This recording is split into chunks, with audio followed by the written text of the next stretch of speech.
রাস্তাটা কেমন নীরব, শুনশান। এইদিকে যে কেউ আসে না এই জন্যে। হ্যালো, আমরা কই যাইতেছি? কেন যাইতেছি? যেতে ইচ্ছে হয় তাই যাইতেছি। আমার সাথে যেতে তোমার ভালো লাগে না? লাগে তো। ওই যে সামনে গেলে একটা পাকুর গাছ আছে, সেই গাছের তলে বসে আমরা দুজন গল্প করব। এবার চলো। হ্যালো, আমি মনে হয় আবার পাগল হয়ে যাইতেছি। আমারে সবাই পাগল কবে, আমারে ধরে নিয়ে আবার পাগলা করে ভরে দিবে। হ্যালো, হ্যালো, তুমি কি চাও আমি আবার পাগল হয়ে যাই? তোমারে কেউ পাগল কবে না। আর আমি যে তোমার সাথে যোগাযোগ করি সেটা তুমি কারো না জানালেই হয়। এবার হইছে, চলো। ওই যে ওই যে ভাঙা বাড়ি, চলো চলো তো।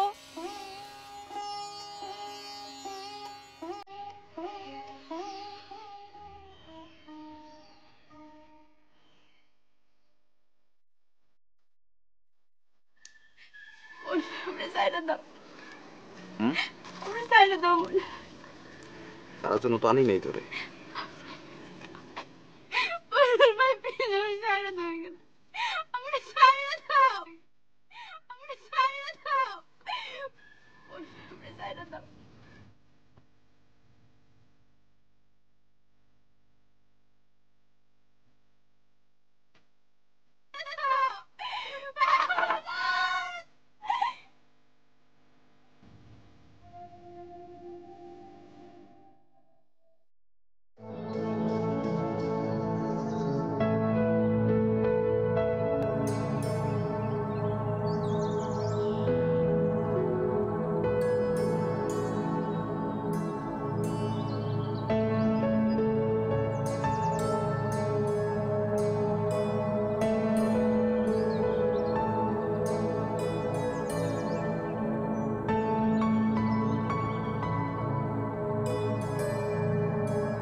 কিরে এই শুলি রতন ভাই, কি হয়েছে তোর?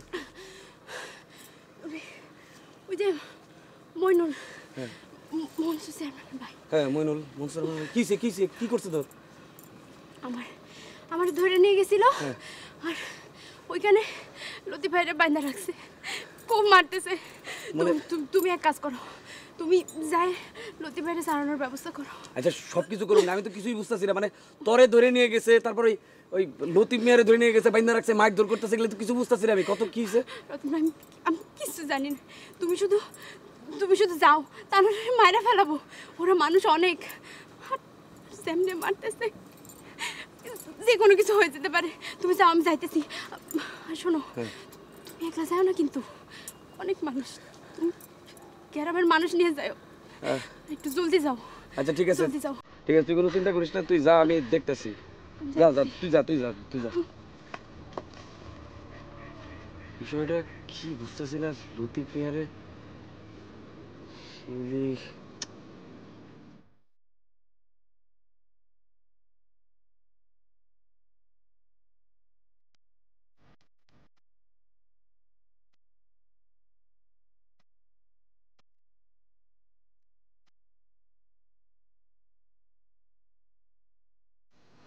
কাকা, গ্রামে এত বড় একটা ঘটনা ঘটে গেল, অথচ প্রতিবাদ করার কেউ কি নাই। তো তোমরা প্রতিবাদ করছো না কেন? তোমাদের কি কেউ নিষেধ করেছে প্রতিবাদ করতে? আবার গ্রামের লোক আসলে চেয়ারম্যানের বিরুদ্ধে কিছু বলতে চায় না, সাহসও পায় না। ওরা চায় যে সাহসটা কেউ দিক। তোমরা কি আমাকে সাহস দিতে বলছো? আমি কি এখন গ্রামের লোকের ঘরে ঘরে গিয়ে বলবো যে যাও তোমরা প্রতিবাদ করো? না কাকা, কথাটা ওইটা না, মানে আপনি যদি একটু সাহস দিতেন তাহলে অন্ততপক্ষে এটা থানায় মামলা হইতে পারতো। আবার মানে কেউ কিছু না বললে তো ওরা আরও আশকারা পেয়ে যাচ্ছে। দেখো, আমাকে জ্ঞান দিতে এসো না। আমি ওই গ্রামের এত ভীতু ভীতু লোকগুলোর সাহস দেওয়ার দায়িত্ব নিতে পারবো না। এসব খামাকে আমার বাজে সময় নষ্ট করো না। এখন কি কিছু বলার থাকলে বলো। আব্বা মানে আপনি যদি বলেন তাহলে আমি চেয়ারম্যানের ভাইয়ের বিরুদ্ধে একটা মামলা করতে পারি। না, তুমি কিছুই করবে না। তুমি এবারই জামাই, এটা ভুলে যাও না। আর আমি চাই না যে আমার পরিবারের লোকজন এসব ঝামেলার মধ্যে জড়াক। আমি এমনি ওই আরমানের ব্যাপারটা নিয়ে খুব একটা অস্বস্তির মধ্যে আছি, দুশ্চিন্তার মধ্যে আছি। ঠিক আছে, যাও তোমরা যাও, আমি পরে দেখবো।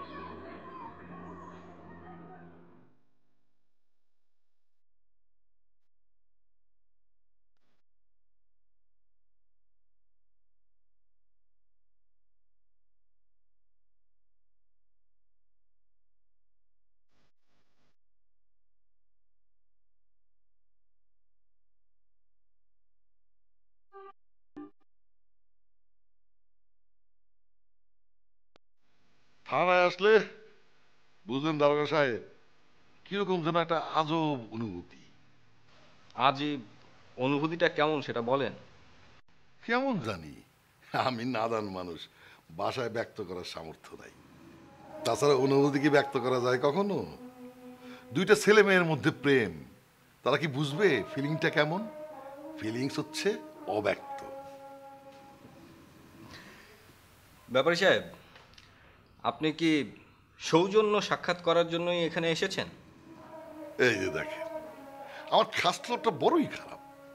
আসল কথা রেখে কোন কথা যে বলতে শুরু করি। তবে আমার কথা বলতে খুব ভালো লাগে। কোনো অসুবিধা নেই, আমারও শুনতে খুব ভালো লাগে। বলুন না ব্যাপারী সাহেব, কি বলতে চান বলুন। গুড্ডিহাটি গ্রামে এত বড় একটা ঘটনা ঘটে গেল, আর আপনি এখনো জানেন না? কি ঘটনা বলুন তো? বকপট্টি জঙ্গলে শিউলি নামের মেয়েটিরে তুলে নিয়ে গেল এই চেয়ারম্যানের ছোট ভাই মইনুল। সেটা এখনো আপনি জানেন না? জানবো কি করে, আমার কাছে তো কেউ কোনো অভিযোগ করেনি। আশ্চর্য বিষয়, দিনের ঘটনা, রাত্রে এখনো পুলিশের কানে কেউ তোলে নাই। অবাক কাণ্ড। ব্যাপারী সাহেব, কি হয়েছে একটু বিস্তারিত বলেন তো। কি হয় নাই বলেন? হইছে অনেক কিছু, আরো অনেক কিছু হইতে পারত। ওই শিউলি মেয়েটা রেপ হইতে পারত, লতিফ ছেলেটা খুন হইতে পারত। ভয়ে আতঙ্কে গ্রামের মানুষের ঘুম হারাম হয়ে গেছে। অত্যাচারে অনাচারে গ্রামের মানুষ আজ অতিষ্ঠ। আধারে বাধারে ক্ষমতার লেলিহান শিখা জ্বলতেছে। ধর্ম, সমাজ, সংস্কার সব তারা ধ্বংস করে দেবে। এই যখন সিচুয়েশন, তখন আপনারা কি করতেছেন? থানায় বসে বসে বৃদ্ধা আঙ্গুল চোষণ করছেন। আঙ্গুলা কতদিন চুষবেন? এবার দয়া করে মুখ থেকে আঙ্গুলটা বার করেন, কোমরে কাঁচা বান্ধা অন্যায়ের বিরুদ্ধে আইন প্রয়োগ করেন। হ্যাঁ দারোগা সাহেব, থানায় আসছি, এক কাপ চা খাওয়াবেন না? শুনেছি থানার চা দিয়ে নাকি তেলা পোকার গন্ধ হয়। একবার পরীক্ষা করে দেখি কেমন গন্ধ। চা দাও। ব্যাপারী সাহেব, আর অন্য কোনো বিষয়ে আপনার কোনো কথা আছে? আপনার তো বলতে ভালো লাগে, বলুন না শুনি। আমাদের থানা সম্পর্কে, বিশেষ করে আমার সম্পর্কে আপনার কি ধারণা বলুন তো। আঙুল চুষি আমরা?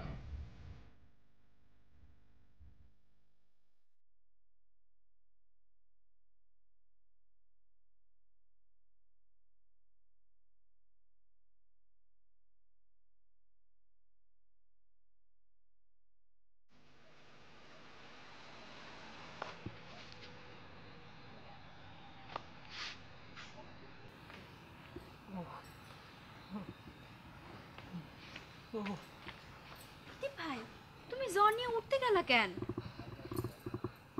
হ্যালো হ্যালো লতিফ ভাই আমি শিউলি। বউ বউ তুই আমার একটু ধর, আমার একটু ধর বউ। লতিফ ভাই আমি শিউলি। বউ তুই তুই আমার কাছে থাক, আমারে রাইখা তুই, আমারে রাইখা তুই যাইস না বউ, আমারে ছেড়ে তুই করে যাইস না। আমি শিউলি। লতিফ ভাই তাকাও। মজনু ভাই, লতিফ ভাই দাও না, জ্বরের ঘরে উল্টাপাল্টা বকতেছে। ওন আমি কি করি? চেয়ারম্যানের ভাই তোরে কখন তুলে নিছিল?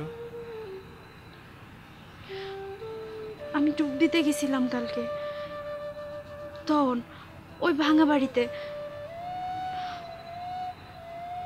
তখন যদি লতিফ ভাই না যাইতো, ওরা আমার খুন করে ফেলাইতো।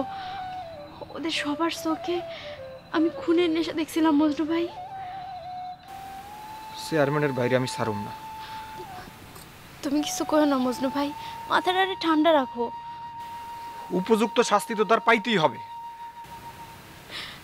তুমি এমন কিছু করো না যার জন্য সারাটা জীবন আমার কষ্ট পাইতে হয়। যে তোরে অপমান করছে আমি তারে কিছু কম না। না কবা না, কিছু কখনের দরকার নেই। গ্রামের ব্যাপক মানুষ জানে, যদি কিছু করতে হয় তারাই করব। তুমি তুমি কিছু করো না। তুই তুই কার লগে কথা করছ বউ? কার লগে? লতিফ ভাই, লতিফ ভাই আমি শিউলি। কাকাই কই রে? ভাবসান সরকার বাড়ির বড় পোলার কাছে গেছে লতিফ ভাইয়ের জন্য ওষুধ আনতে। মজনু ভাই তুমি এক কাম করো না, এখানে একটু বও, আমি লতিফ ভাইয়ের লাগে এক গ্লাস গরম দুধ নিয়ে আসি। বউ। বউ আমারই কথা দে, তুই তুই আমারে ছেড়ে কোনো জায়গায় যাবি না, কথা দে, কথা দে।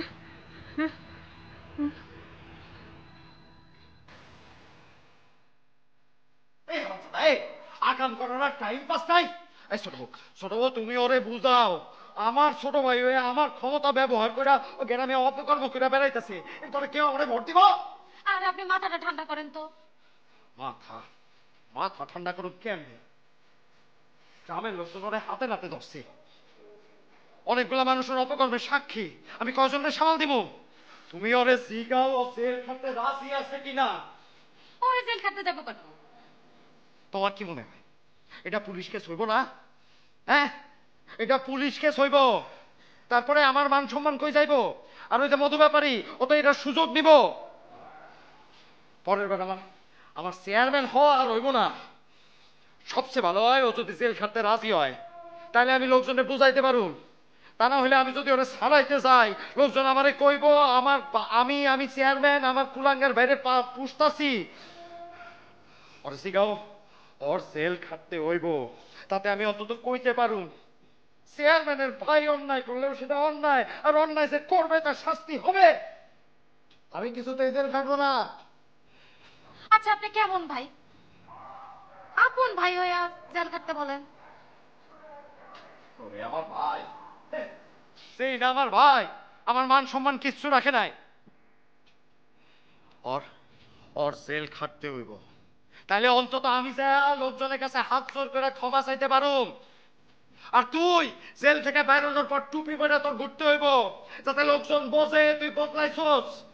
ওরে বুঝাও, ওরে বুঝাও।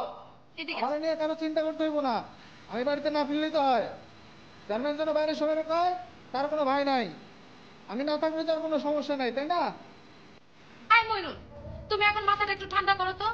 আর শোনো, কয়েকদিন গা ঢাকা দিয়ে থাকো, বাড়িতে আসার দরকার নাই। আর তোমার ভাই দেখো কেমনে ব্যবস্থা করা যায়। লতিফ মিয়া শিউলির বাপরে ম্যানেজ করলে পুলিশ আর কিছু কইব না। আর শোনো, এখন এখান থেকে বাইরে হও, বাইরে হইয়া বাড়িতে আসো, না আজকে আর দরকার নাই। এই এই শুয়ার, এই তুই বেরো, তোর ভাবি কি করছো শোনো নাই, এক্ষুনি বেরো।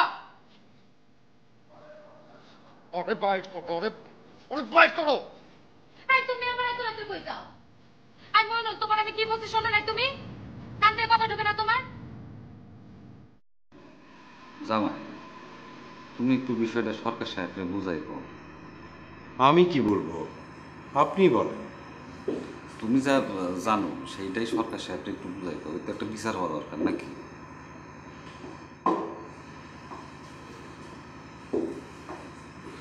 আসসালামু আলাইকুম। ওয়ালাইকুম সালাম।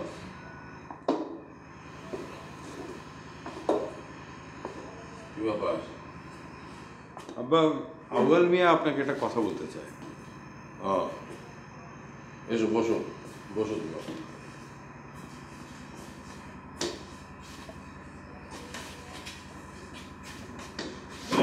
হ্যাঁ বলো, কি ব্যাপার? যে সরকার সাহেব চেয়ারম্যানের ছোট ভাই তার দলবল নিয়ে আমরা মাইনা শিবিরে তুলে নিয়ে গেছিল। লতিফ উদ্ধার করতে গেলে তারা লতিফরেও খুব মারধর করেছে। গ্রামের লোকজন হাতে নাতে ধরেছে, কিন্তু ধরলে কি হবে? তাকে বিচার কে করবে? তো আমার কাছে কেন এসছো? কোথায় যাবো হুজুর? থানায় যাবে, এ তো থানা পুলিশের ব্যাপার। থানা কি আর আমাদের কথা শুনবে? কেন শুনবে না কেন? শুনবে হুজুর। আপনি যে থানার লোককে বলে দেন, হুজুর আপনি ছাড়া এই অনাচারের বিচার কে করবে? লতিফরে মারতে মারতে আত্মরা করে ফেলেছে, ও এতে মাইরাই ফেলাইতো। সময় মতো যদি লতিফ জিয়া না হাজির হইতো, আমার মায়ের যাচ্ছে কি অবস্থা হইতো। কান্নাকাটি করবে না, কান্নাকাটি করবে না। যে কোনো ধরনের অন্যায়ের বিচার হওয়া দরকার। ঠিক আছে, আমি ওই ইব্রাহিম দারোয়াকে বলে দেবো। তোমার মেয়ে এখন কেমন আছে? যে সেই থেকে শুধু কান্দে, সারাদিন কান্দে। অনেক বড় বিপদ থেকে উদ্ধার হয়েছে তো।